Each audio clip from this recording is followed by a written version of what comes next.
Pag ikaw tumanda ng bakla na walang pera, ang dami pang pwedeng gawin. Imbes na magmukmuk ka, so many things to do. Pwede kayong magkusinera, mamasok ang kusinera, pwede kayong pumasok na taga-ayos ng bahay. So many things to do. Pero, ewan ko rin ha, wag naman sana masamain ng maraming bakla na ang tanda-tanda nyo na, nagbibistida pa kayo. Hello, ano ba naman? Iayos na natin yung buhay natin dahil matanda na nga.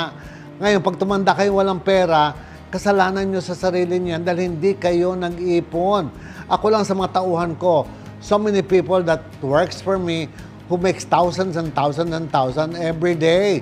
But they squander their money that easy.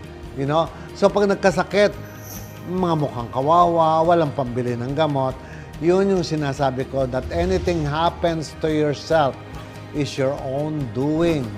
Wala kayong pwedeng sisihin kasi ginawa nyo yan sa sarili nyo. Kaya habang may panahon pa, ang mga tukling ng mga kabataan, magtrabaho kayo mga anak. Work, work, work, work, work. Save, save, save, save, save. Natutuwa ako dahil mga tukling talagang nag-aalaga sa magulang, nagpapaaral ng mga kapatid, nagpapaaral ng mga pamangkin, pero nakakalimutan nila yung sarili nila. Lahat ng pera nila inubos sa magulang, sa kapatid, sa pamangkin, pati pa sa apo. Pero yung sarili, hindi ipinagtago.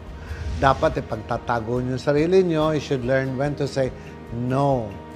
Minsan, ang pagsasabi ng no ay okay.